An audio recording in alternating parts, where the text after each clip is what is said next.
Welcome back, friends. It's Anders. I've got a fun one for you today because we are making 5 cocktails. Are you sick and tired of ratios? Or are you simply not a math person? Are you a simpleton? These cocktails are 5 equal part cocktails that are exceptional. You can't screw them up even if you try. I guess you could screw them up if you really tried. If you're new to the channel, hit that subscribe button for more sips, tips, and recipes. Behold, 5 all equal parts cocktails to the bar. Number 1, the Charlie Chaplin. I love this drink. 3 ingredients, and it is 2 liqueurs and 1 citrus. So there's some things to talk here about balance, but we will do that after we have the drink in our hand. So to make it, in a shaking tin, start with 1 ounce of sloe gin. To that, add 1 ounce of apricot liqueur and 1 ounce of freshly squeezed lime juice. That's it. Add ice and shake, double strain into a cocktail glass, garnish with a lime wheel. Dehydrated if you've thought ahead of time and you have a dehydrated lime wheel. Otherwise, a regular lime wheel will be fine. And there it is, the Charlie Chaplin. Cheers. It looks quite pretty. Still good. Ooh, yeah, I really do like this because it is tart.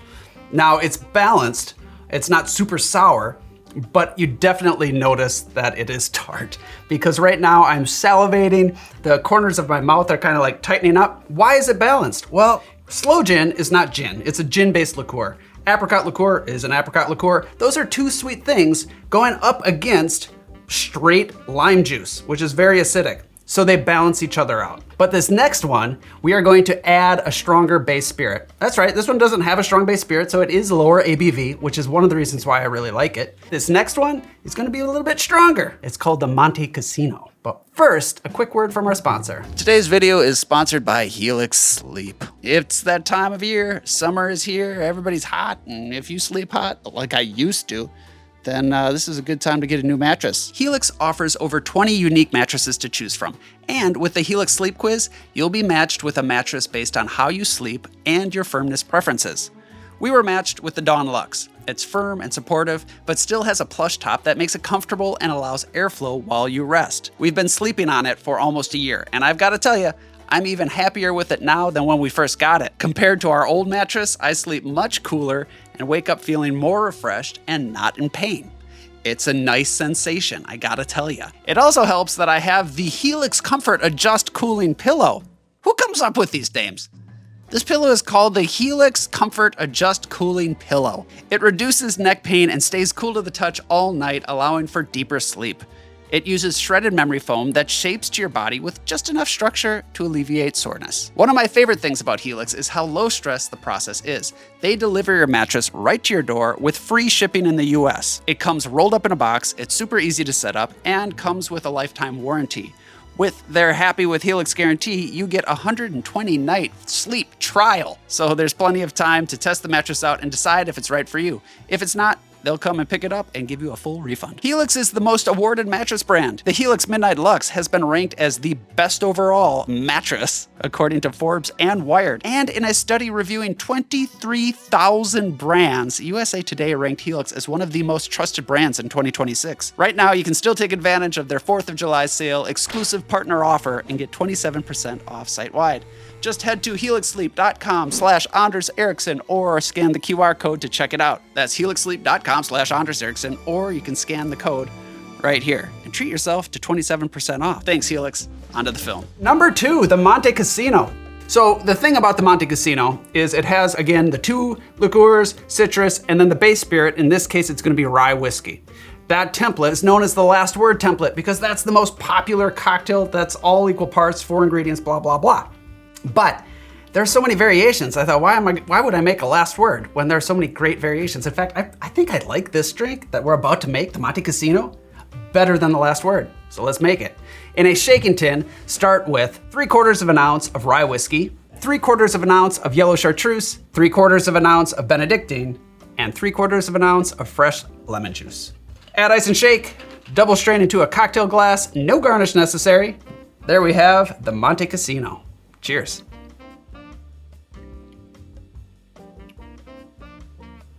Yeah, that's really nice. Like the Charlie Chaplin, it's bright, not quite as tart because we have that rye whiskey in there. The Benedictine and the yellow chartreuse work really well together. The rye that I'm using, I like 100 proof rye because it's all equal parts, and I want that rye to hold up to everything else. You can try it with a different whiskey if you'd like. I've tried it with bourbon, it works really well too.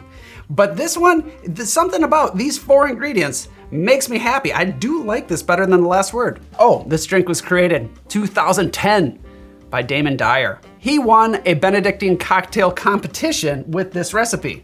And it's a simple build. It was a smart move and a great cocktail. So cheers, Damon, Mr. Dyer. That brings me to the next cocktail, which is yet again another last word variation called the paper plane. A lot of you know this one. Let's just make it and talk about it later. To make the paper plane in a shaking tin, start with 3/4 of an ounce of bourbon. To that, add 3/4 of an ounce of Amaro Nonino. That's a very specific Amaro. It's a lighter Amaro. If you can't find it, use another lighter Amaro. You could try Montenegro, but it's gonna be a little bit different. Add 3/4 of an ounce of Aperol and 3/4 of an ounce of fresh lemon juice. Add ice and shake, double strain into a cocktail glass, and garnish with a paper airplane. You're supposed to. You don't have to, but I recommend it. It's fun. And there we have the paper plane. Cheers. I've got my paper plane separately because I've dropped this into my drink too many times. The paper plane's cool, right? I believe this is a Sam Ross original. Well, the drink sure is, but I'm guessing that Sam Ross put the paper plane on there. Anyway, Sam Ross created this in 2008, 2 years before the Monte Cassino, and it again follows that last word template, but instead of 2 liqueurs, he swaps in an Amaro, which has sugar in it, so technically it's like a liqueur, but it's not quite as sweet. Yeah, that's really nice. And that's nice because it's pretty complex. Actually, it's all equal parts, but you get a richness from the bourbon. There's a fruitiness from the Aperol and the lemon juice. There is something there that from the Amaro that gives it kind of a vegetal note and then a slight bitterness on the finish. We're gonna keep moving forward. Another 4-ingredient cocktail. Now we're stepping into the world of tiki. And this is one of my favorite tiki drinks called the Shrunken Skull. Now, it is a 4-ingredient cocktail, but it is not a last word variation because there are no liqueurs in this drink.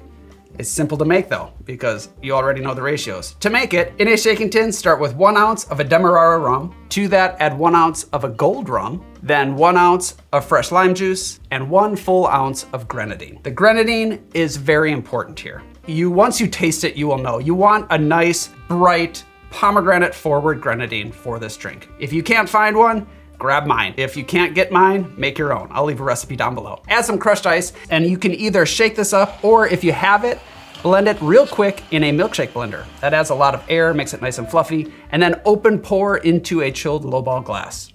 For garnish, add pineapple fronds, an umbrella, and drop in a straw. That's it. The Shrunken Skull. Cheers. Look at that, huh?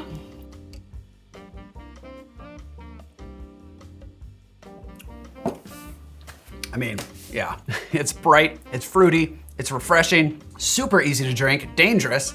And what I taste, a few things, 4 things to be specific, but those 2 rums that we're tasting.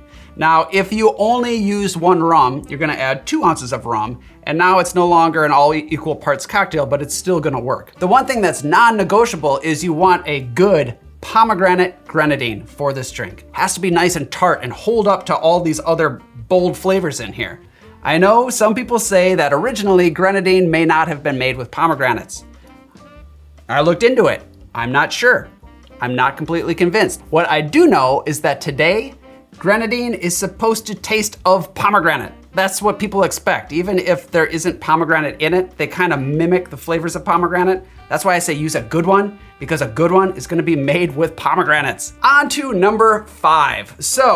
One thing I wanna mention. What's different about the Shrunken Skull from these other 2 is that the sweetness all comes from 1 syrup as opposed to 2 liqueurs. That's why this is not a variation on the last word. This is its own thing. And we're gonna take it 1 step further with the next cocktail.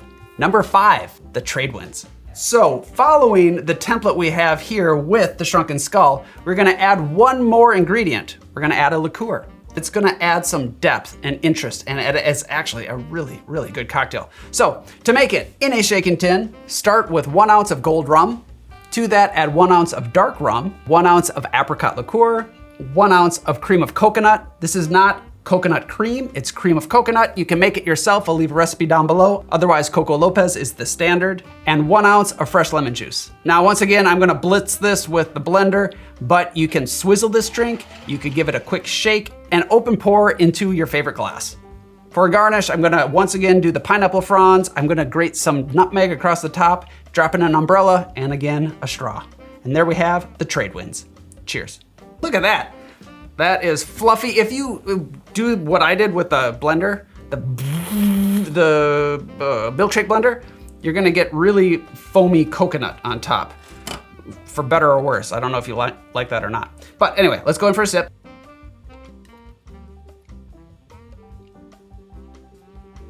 Now I love apricot, so anything with apricot liqueur is probably gonna be okay on my list. But I gotta tell you, this is one of my favorite tiki drinks. Number of reasons. Number 1, it's balanced. Number 2, it's tasty. Number 3, it's easy to make, and it's 5 ingredients. So how does this work? Like, we added more sweetener and more flavor, and why does it come out not tasting like a big muddy mess? And that's because of the crushed ice. These tiki drinks, you gotta have a lot of sugar in them. I'm sorry, if you're sensitive to sugar, then maybe stay away from tiki drinks. They tend to have a lot of sugar, also a lot of acid, because those big flavors are gonna get diluted with the crushed ice.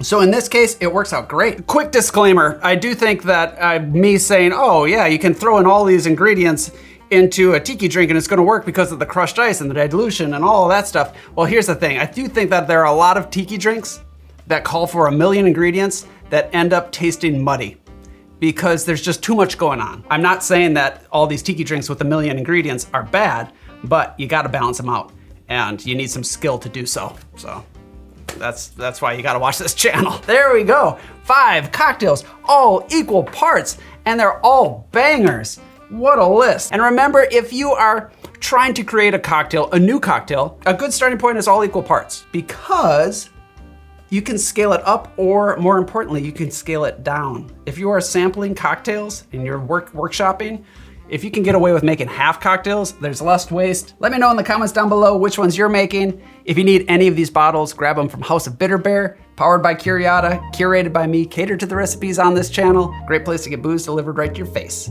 Thanks Helix for sponsoring today's film. Thank you, as always, for watching. I'll see you next time. Cheers.